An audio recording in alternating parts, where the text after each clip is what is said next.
Olá, minha amiga, olá, meu amigo, quero saudar você com a paz que vem de Deus. Hoje nós vamos estudar as profecias. Por quê? Porque 1 João 2,18 diz: filhinhos, já é a última hora. Minha querida, meu querido, nós estamos vivendo nas últimas horas deste mundo.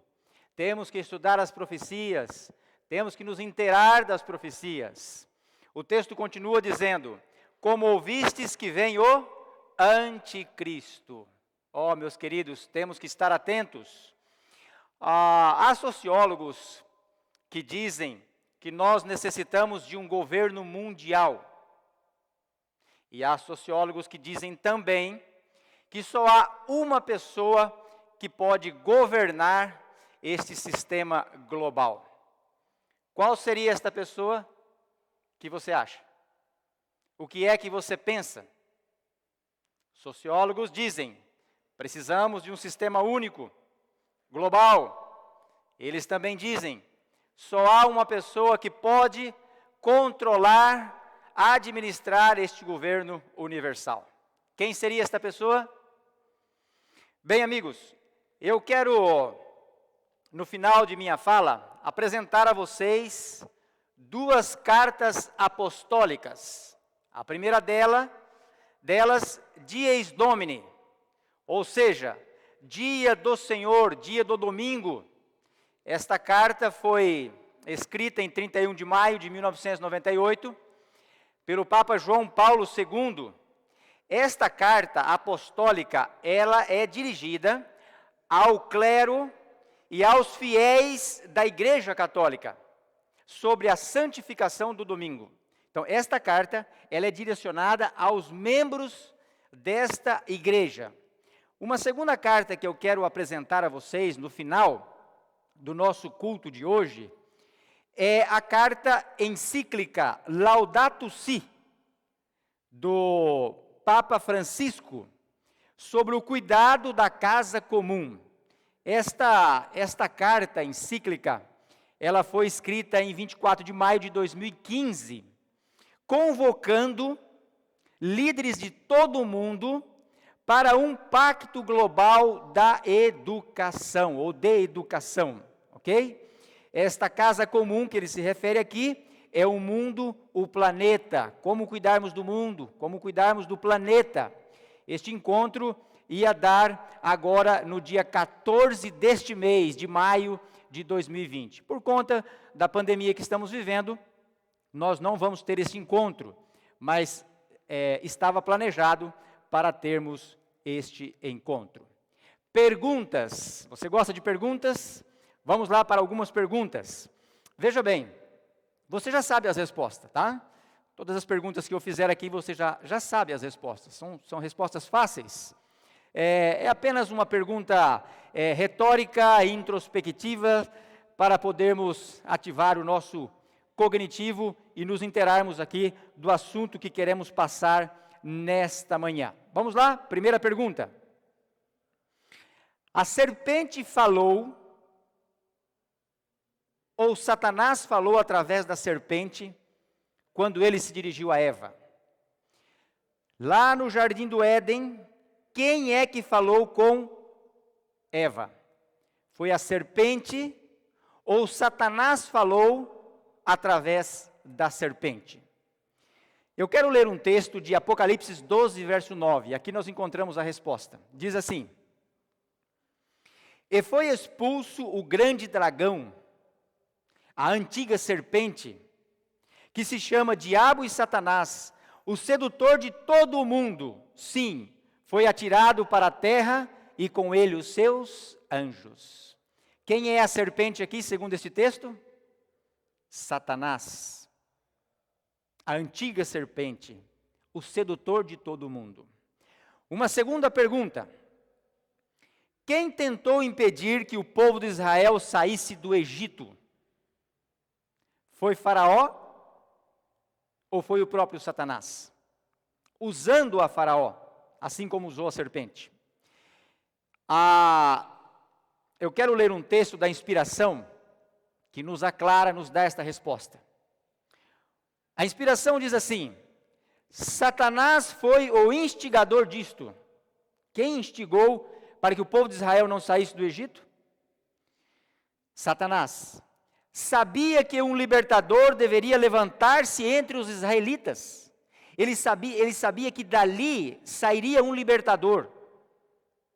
Se referindo a Moisés, mas nós podemos fazer uma aplicação homilética.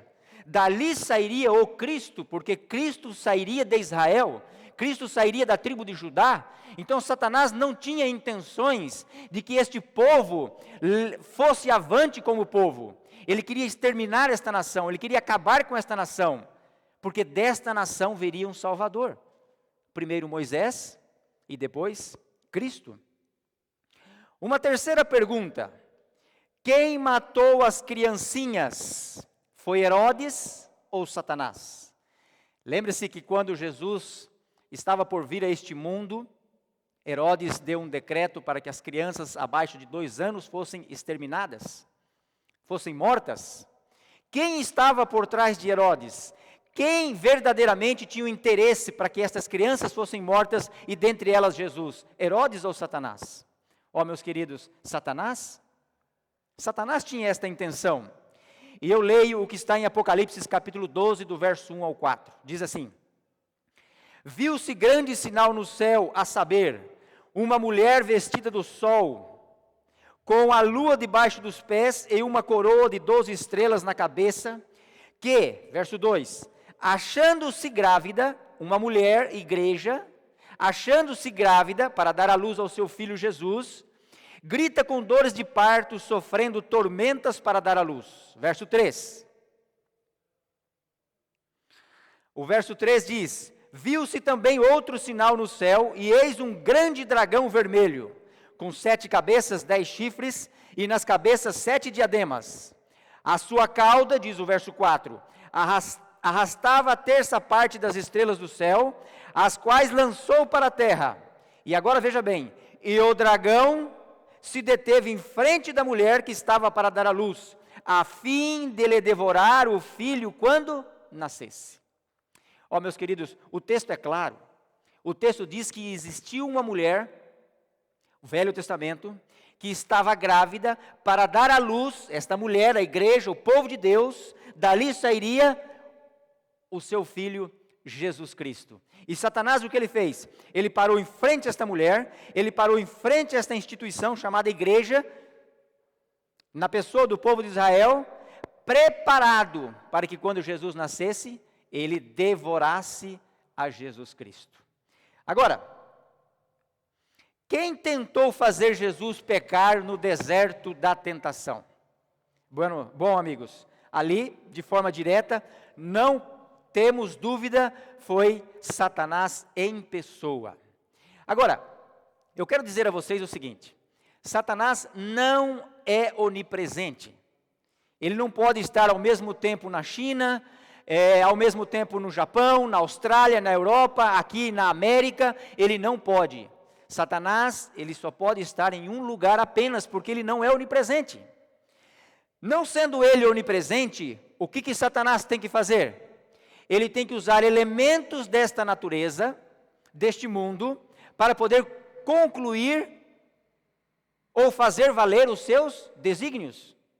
Por isso que ele tentou fazer Eva pecar, depois ele tentou exterminar o povo de Israel, depois ele tentou fazer com que Jesus fosse morto, tudo usando elementos, reis, pessoas, reinos, para poder fazer cumprir o seu propósito.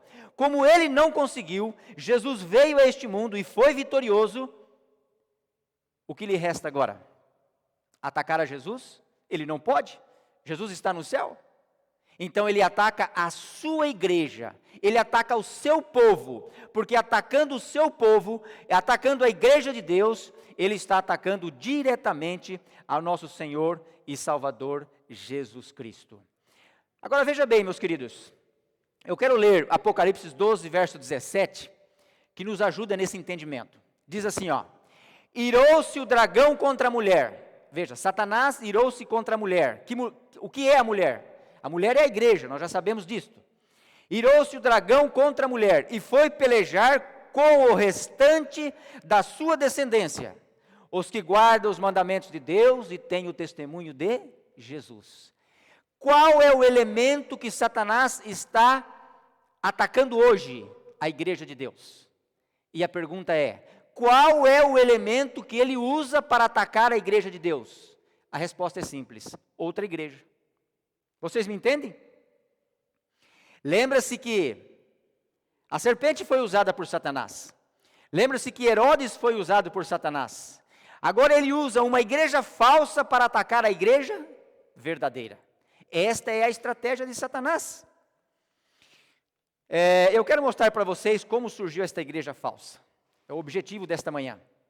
Mas antes disso, eu quero dizer a vocês que existem duas igrejas. Uma igreja verdadeira e uma igreja falsa. Meus queridos, não existem três igrejas. Não existem 3 igrejas, 4 igrejas, 10, 3 mil, 30 mil. Não existe. Só existem 2 igrejas. Uma verdadeira e a outra, a igreja falsa. A primeira igreja verdadeira você encontra em Apocalipse 12:1. Diz assim: viu-se grande sinal no céu, a saber, uma mulher vestida de sol. Agora, aqui é interessante, porque quando se refere a Apocalipse 12:1 a mulher vestida de sol, está se referindo à mulher do Velho Testamento que deu à luz a Jesus Cristo. Mas no verso 6, diz que esta mulher foi perseguida, esta igreja foi perseguida pela igreja falsa por 1260 anos. Aí já não é mais a igreja do Velho Testamento, aí já é a igreja do Novo Testamento. Aí já é Satanás usando a igreja falsa para perseguir a igreja verdadeira. Meus queridos, o assunto de hoje é muito importante. Você precisa se inteirar mais e mais desse assunto. E os poucos minutos que nós temos, pela graça de Deus, queremos contribuir para que você cresça nesse aspecto. A segunda igreja, a falsa, está em Apocalipse 17, verso 1 e 2. Diz assim: veio um dos 7 anjos que tem as 7 taças e falou comigo dizendo: vem, mostrar-te-ei o julgamento da grande meretriz que se acha sentada sobre muitas águas.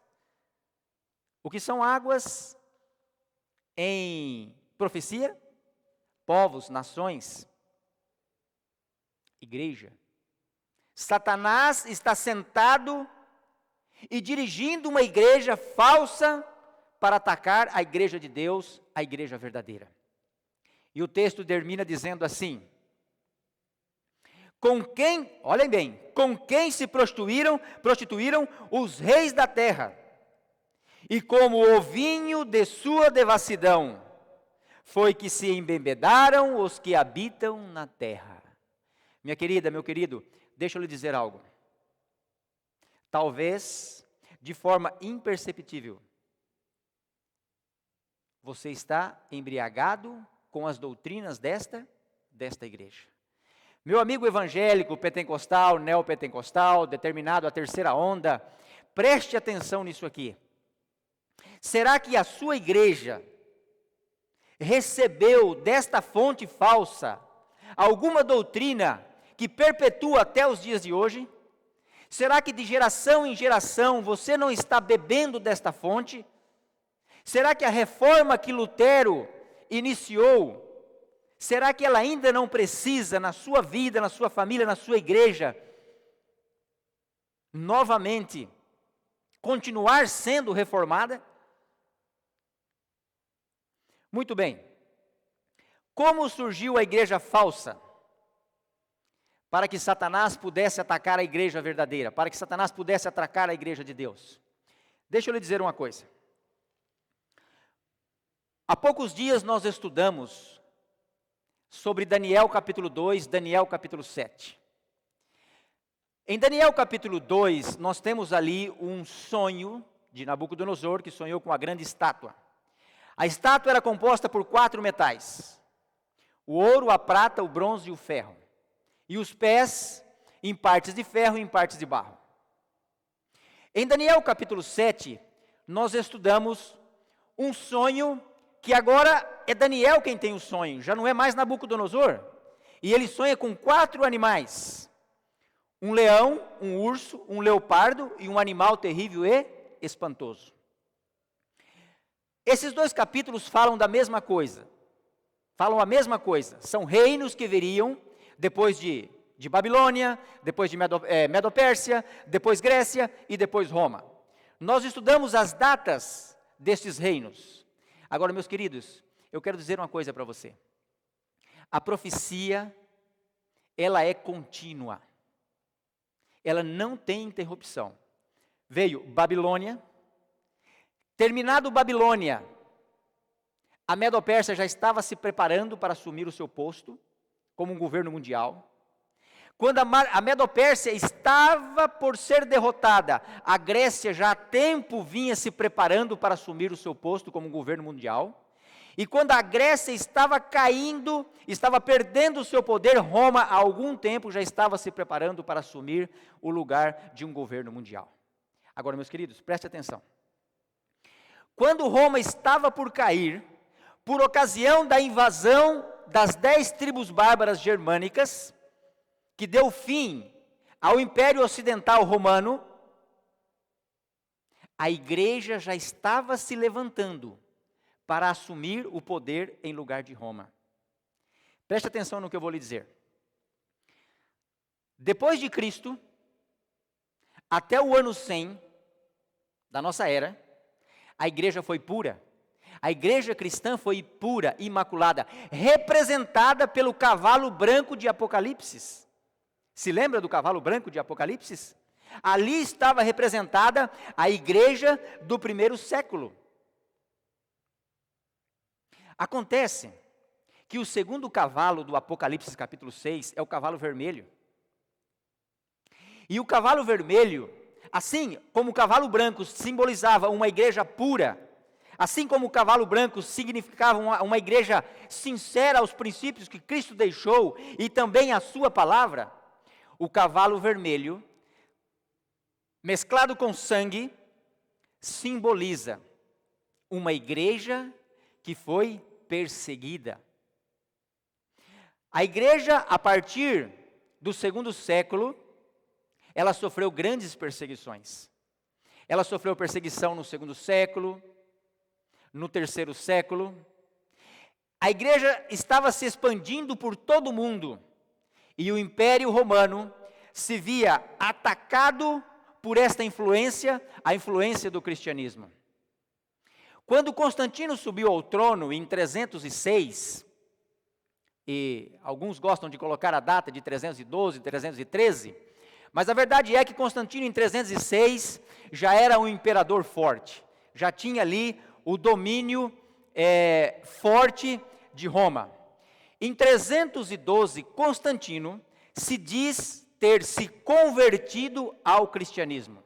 É aquela história que nós conhecemos, né? Ele teve um sonho de que se ele usasse o símbolo da cruz, ele venceria a batalha da qual estava proposta, e ele então se tornaria o rei de todo o império. Em 313, Constantino ganha esta batalha, inclusive com esse símbolo da cruz, ganha esta batalha, ele decreta o seu reino, um reino cristão. Já não era mais um reino pagão, agora era um reino cristão. Meus queridos, quando Constantino, em 330, ele sai de Roma e vai para Constantinopla, quando ele muda o seu governo, quando ele muda o seu exército de Roma para Constantinopla, ele não deixa em Roma nenhum poder expressivo belicamente falando. O que fica com uma forte expressão em Roma é o quê? É a igreja. Qual igreja? A igreja pura do primeiro século? Não, meus queridos, longe disto. Já era a igreja universal, já era a igreja católica, mas não pura, agora já pervertida, com doutrinas mescladas, inclusive a transição do sábado para o domingo, que o próprio Constantino fez no ano de 321. No seu governo, ele já decretou a guarda do domingo. O sábado já não se cogitava mais dentro da igreja, a não ser os cristãos que estavam na diáspora, a não ser os cristãos que estavam fugindo deste poder que estava pervertendo as doutrinas de Deus. Agora veja bem, esta igreja, quando Constantino saiu de Roma e foi para Constantinopla, o que ele fazia? Ele enviava ouro, ele enviava prata, ele dava todo o seu respeito e suas honras ao líder religioso que ficou em Roma, na pessoa do sacerdote, na pessoa do Papa. Meus queridos, foi aí que começou esta igreja espúria, foi aí que começou esta igreja falsa. Ela foi ganhando poder, enquanto Roma bélica, Roma militar, enquanto Roma civil, ela foi perdendo o seu poder, Roma eclesiástica foi ganhando o seu poder. E isto culminou em 538, quando Roma definitivamente perdeu a sua influência política e bélica. O que ficou como predominante em todo o império? A igreja. Em 538 a igreja era soberana.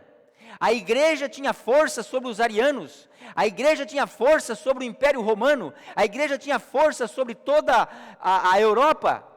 E de 538 até 1798, o único poder que reinou, predominou, entronou e destronou, foi o poder da igreja medieval, a igreja católica. É claro, ela sofreu os seus revés, ela não foi assim soberana o tempo todo, ela teve também os seus afrontamentos, as suas derrotas, mas em linhas gerais, esta igreja predominou.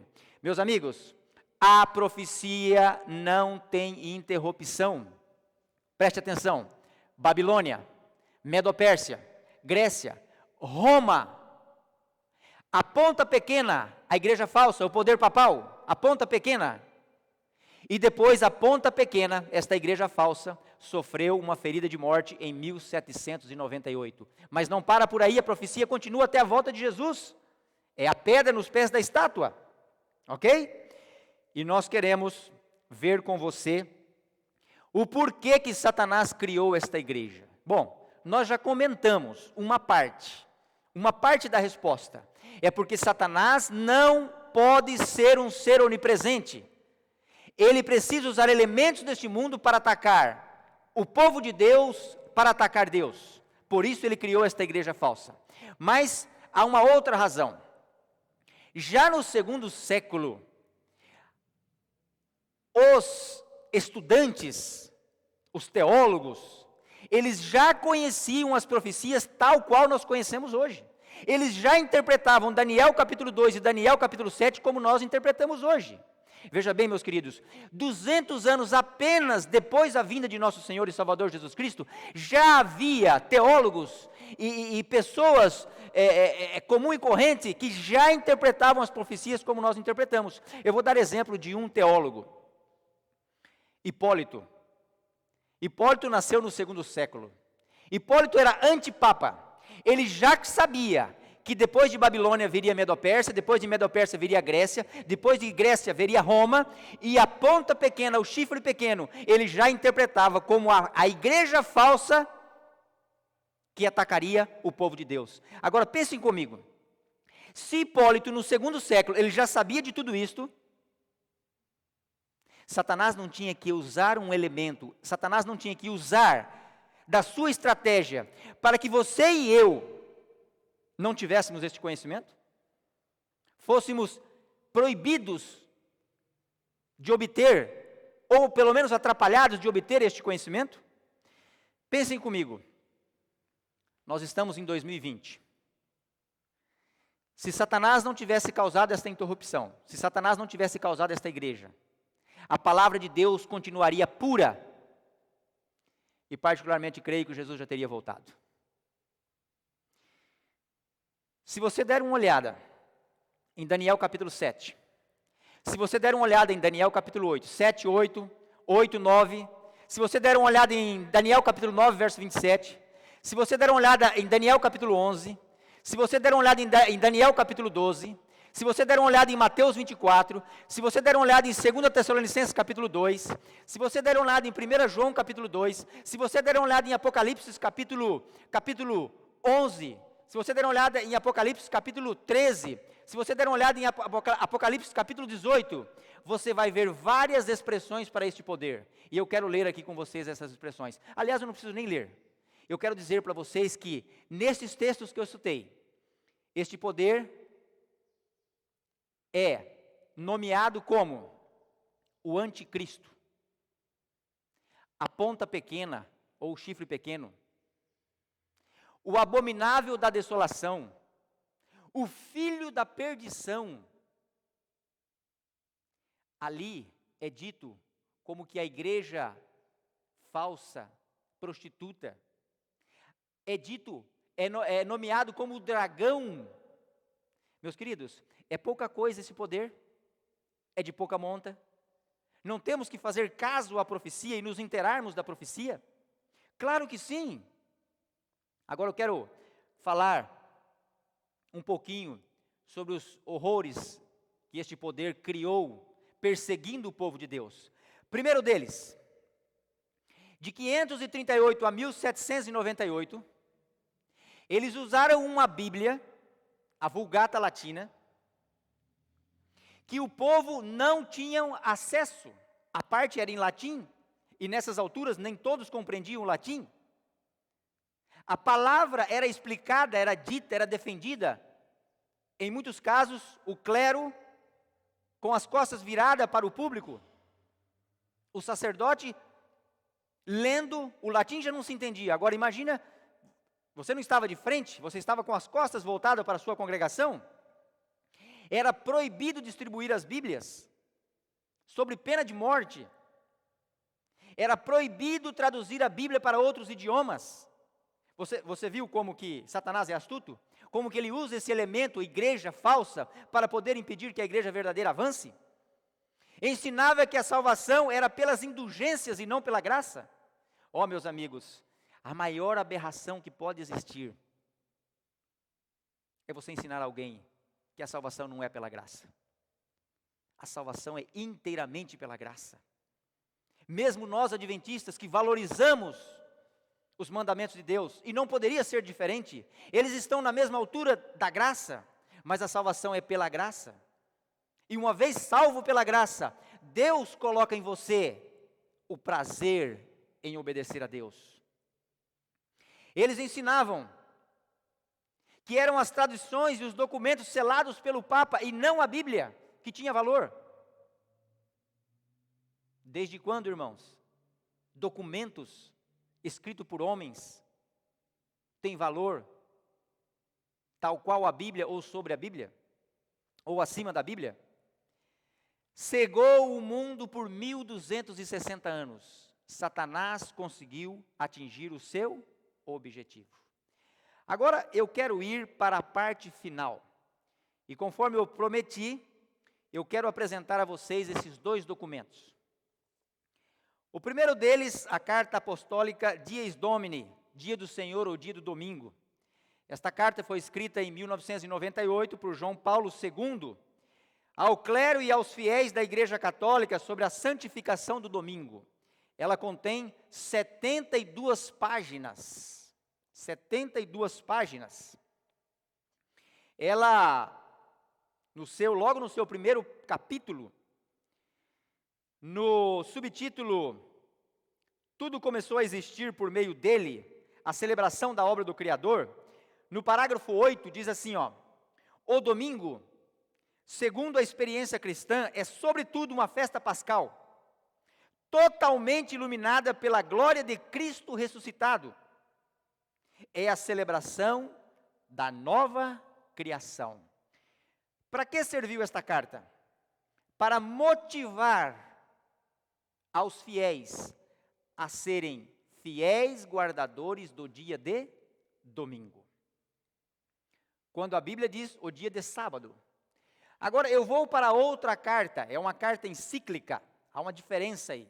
Uma carta apostólica geralmente é dirigida à igreja, para animar a igreja em uma doutrina, fortalecer a igreja em uma doutrina, mas uma carta encíclica, dentre outras explicações, ela é um pouco diferente. Esta carta, ela tem o objetivo de atingir toda a sociedade, não só a igreja, mas toda a sociedade. Então, esta carta, Laudato Si, do Padre Francisco, ou Papa Francisco, sobre o cuidado da casa comum. O que ele quer se referir com casa comum? O nosso planeta, o mundo. Todos nós. Esta carta, ele se refere, ele usa a expressão várias vezes, todos nós estamos conectados. São 190 páginas, um livro, não? Com 6 capítulos e 246 parágrafos. E qual é a ideia desta carta? Laudato Si. A ideia desta carta é nós termos o cuidado pelo nosso planeta. Cuidar da família, está bem, não está mal. Cuidar da natureza, está bem, não está mal. É a nossa obrigação, segundo Gênesis. Deus nos comissionou o cuidado deste mundo. Não temos o direito de derrotar, de destruir este mundo, de acabar com este mundo, com a poluição, com a falta de trato e de cuidado. Está certo, não temos nada contra esta carta. Está perfeita. Parabéns pela ideia. Agora, meus queridos, o problema é que nesta carta, dentro desta carta, existem parágrafos que nos motivam, ou que nos motivam, que nos levam à guarda do domingo. É um pacto global de educação. A ideia é reeducar o mundo, é reeducar a casa comum. O que é a casa comum, segundo ele? É o nosso planeta. Aliás, deixa eu lhe dizer algo. Esta carta foi escrita em 2015, no dia 24 de maio. Mas esta carta foi um convite, foi um chamado a governantes de todo o mundo nas mais diversas áreas, para estarem reunidos este ano, este mês, no dia 14/5/2020. Sabe por que eles não vão se reunir? Sabe por que o Papa não vai ter representantes de todo mundo ali no Vaticano para tratar sobre o assunto da casa comum? Porque nós estamos vivendo uma pandemia. Tiveram que postergar, tiveram que cancelar esta reunião. Mas, quando ele escreveu em 2015, há 5 anos atrás, a ideia era estarem reunidos agora ali no Vaticano, no dia 14 deste mês, ou seja, daqui a 12 dias, eles estariam reunidos. Reunidos para quê? Reunidos para quê?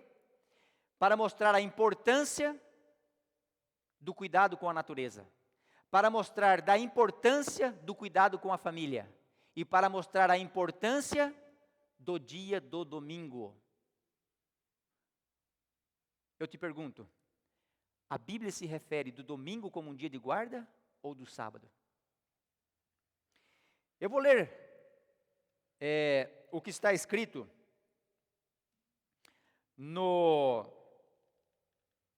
nesta carta.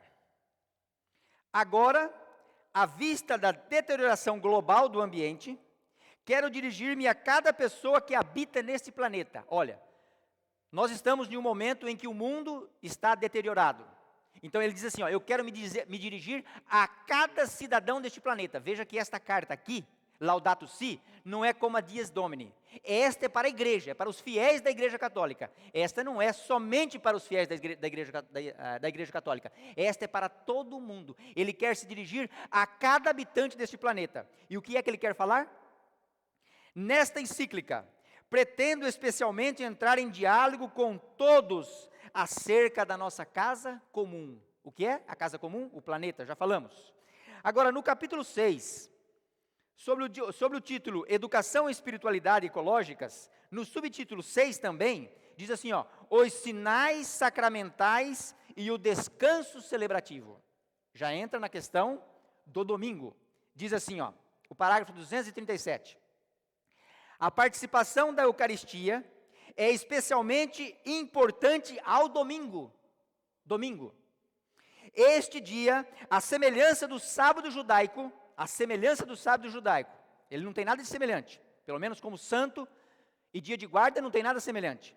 Diz assim, é-nos oferecido como dia de cura das relações do ser humano com Deus. Olha bem, meus amigos, qual é o dia de cura?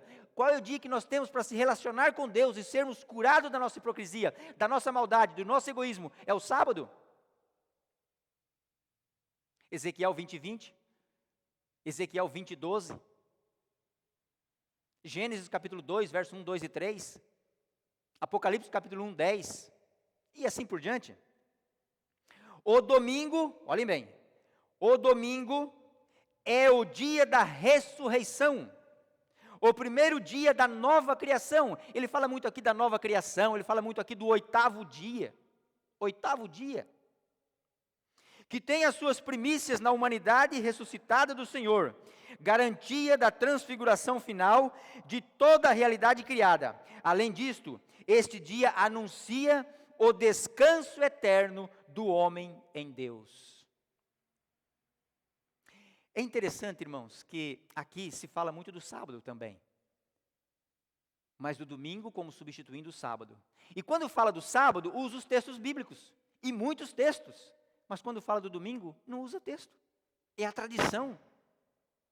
E o último parágrafo diz: o repouso é uma ampliação do olhar, que permite voltar a reconhecer os direitos dos outros. Quer dizer, é no domingo que eu reconheço os direitos dos outros. Assim, o dia de descanso, o domingo, cujo centro é a Eucaristia, difunde a sua luz sobre a semana inteira e encoraja-nos a assumir o cuidado da natureza e dos pobres. Meus queridos, qual é o dia que Deus deixou? O domingo, o sábado. Qual é o dia que esta igreja falsa está implantando e deixando na cabeça de todo o nosso globo? É o domingo. Por isso que nós dissemos, Satanás sempre usou elementos para enganar o povo de Deus, e agora está usando desta artimanha, deste elemento. Eu quero concluir dizendo para vocês que quem tentou exterminar a nação judaica nos dias de Ester não foi Amã, foi o próprio Satanás. O texto diz assim, olha: por intermédio de Amã, Satanás operou neste tempo para contrapor-se aos propósitos de Deus. O que Satanás queria? Contrapor os propósitos de Deus. Amã conspirou no sentido de destruir todos os judeus. Satanás não pode te destruir, mas pior que isto, antes de destruir-se, pior que isso, ele quer destruir o verdadeiro conhecimento na sua mente. Ele quer te enganar. Bom, eu quero terminar dizendo para você qual é a verdade presente para hoje. Veja bem, Deus sempre teve uma verdade presente. Qual era a verdade presente para Adão e Eva? Adão e Eva, cuidado, vai vir aqui Satanás, que foi lançado fora, nos céus, ele vai vir aqui para te tentar. Aliás, eu abro um parênteses para dizer, vocês sabem que Adão e Eva, eles tinham bem claro que Satanás iam tentá-los, não é? Sim, Deus comissionou anjos para avisá-los. Eles sabiam de tudo o que aconteceu no céu, eles não eram inocentes. Deus explicou para eles. Mas eles caíram. Eles caíram. A verdade presente para Adão e Eva era: cuidado, Satanás vai te tentar. Qual era a verdade presente, por exemplo, nos dias de Noé? Era o dilúvio. Qual era a verdade presente quando o povo de Israel estava no Egito, cativo? Qual era a verdade presente? Vocês vão sair daqui. Qual era a verdade presente antes de irem para a Babilônia? Vocês vão para a Babilônia.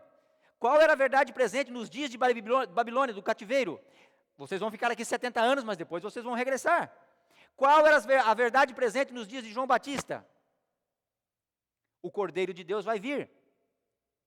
Qual é a verdade presente para os nossos dias? É que Jesus é o Salvador do mundo? Oh, meus queridos, isso todos sabem. Pelo menos no contexto onde as profecias se cumprem. Europa, as Américas, o Ocidente. Isso todos nós sabemos, todos nós temos este conhecimento, pelo menos a grande maioria.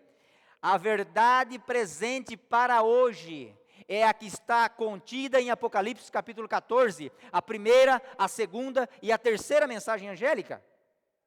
Sabe o que diz ali? Diz assim, ó, o verso 9 de Apocalipse 14: seguiu-se ainda um terceiro anjo, dizendo com grande voz, meus queridos, aqui eu quero parar um pouquinho, é interessante. O anjo diz aqui que nós temos que dar essa verdade com grande voz. O primeiro anjo também diz que é com grande voz. E o segundo anjo não fala. Mas quando você vai em Apocalipse capítulo 18, sabe o que é que diz lá? Diz assim, ó. O anjo de Apocalipse 18, verso 1 e 2, diz assim, ó, nós temos que dar a mensagem de que caiu a grande Babilônia com uma potente voz. Então, o anjo do capítulo 1, o primeiro anjo, o terceiro anjo e o anjo de Apocalipse 18 diz que nós temos que dar essa mensagem com potente voz, com grande voz. E qual a mensagem? A mensagem que caiu a grande Babilônia. Olha, Apocalipse capítulo 14, as 3 mensagens angélicas, foi dada especialmente para os adventistas do sétimo dia. Porque em Apocalipse capítulo 10, ali conta uma história de que nós sofremos uma grande decepção. E essa decepção foi em 1844. E nós deveríamos novamente de pregar a todos os povos, nações, tribos, línguas e reis. E o que é que nós deveríamos de pregar? Apocalipse capítulo 14, as 3 mensagens angélicas. E eu quero terminar lendo o que está no nosso comentário bíblico, no tomo 7, na página 884. Diz assim, ó, comentando Apocalipse 10, 11, que é onde nós devemos de pregar novamente, Apocalipse 14. Diz assim, ó, uma grande obra ainda precisa ser feita. Uma grande obra precisa ser feita. Qual é a obra?